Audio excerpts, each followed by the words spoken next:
Well, in case you didn't know, May is Better Hearing and Speech Month, the perfect reminder for you and your loved ones in the baby boomer generation to get your hearing checked. We're here to discuss the impact of hearing loss and how to tackle it. Our Dr. Daniel Zeitler and past Survivor contestant Nina Persch. Good morning. Good morning. Good morning. So, Doctor, I want to start with you, and Nina, I want to get to your story in just a little bit. How common is hearing loss in Americans? So hearing loss is very common. We think conservatively estimates are probably somewhere in the neighborhood of 50% of adults over the age of 60 have some form of hearing loss. That number rises as age rises, with the aging population living well into their late 70s and early 80s. That number probably goes up into the 70 or 80% range. But importantly, it's not just a disease of the elderly, it's also a disease of the young. One of the fastest rates of rise in any age group in our country are in the patients ages 18 to 30. So even the young people now can be affected by hearing loss, and it's important to understand that.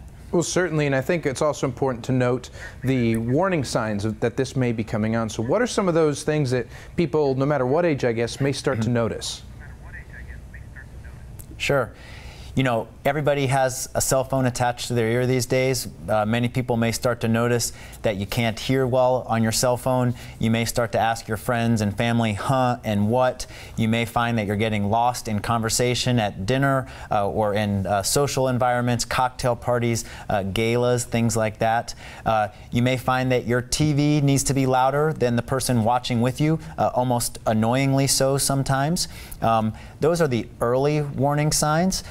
Later on, you may start to notice that you're having difficulty at work, that you're having productivity problems at work, you're losing jobs repetitively, and in the most severe of cases, you can actually start to develop a real fear of social interaction to the point where you become socially isolated, depressed, and even in severe cases have incident dementia.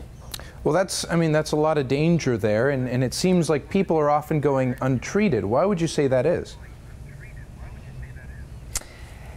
You know, I think it's a good question. I think it's a combination of things. I think there is a lack of awareness, which is part of the reason why we're here today. I think there is an element of denial. People for many, many years have thought that hearing loss is a disease of the old and elderly, and the last thing we want to do is admit that we're getting old and aging. So I think for many people, they don't want to admit that they have hearing loss.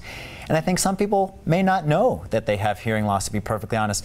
You know, more and more people are working at home in front of computers, lacking that day-to-day interaction. And without that, you just may not find that you have a problem. Well, I think it's very important that we have Nina with us today. Nina, how long have you been hearing impaired?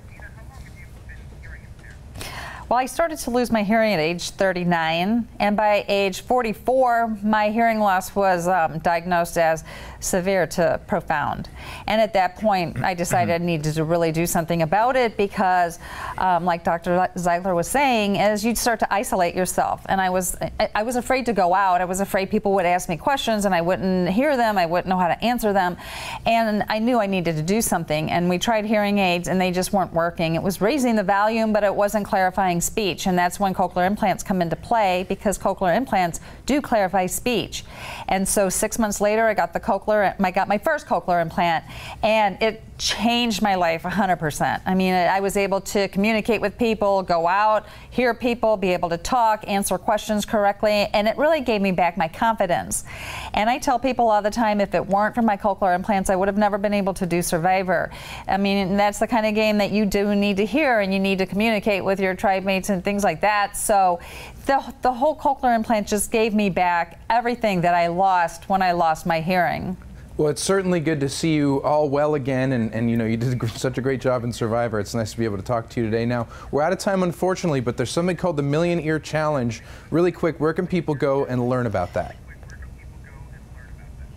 You can go to millionearchallenge.com to get information on that. And we're also asking people to post on social media what they might miss if they woke up to a world without sound, and also hashtag that #MillionEar. Fantastic. Well, thanks to both of you for joining us today and bringing awareness to this. Well, thank you so much. Thank you. Absolutely. Now stay right where you are. We'll be right back.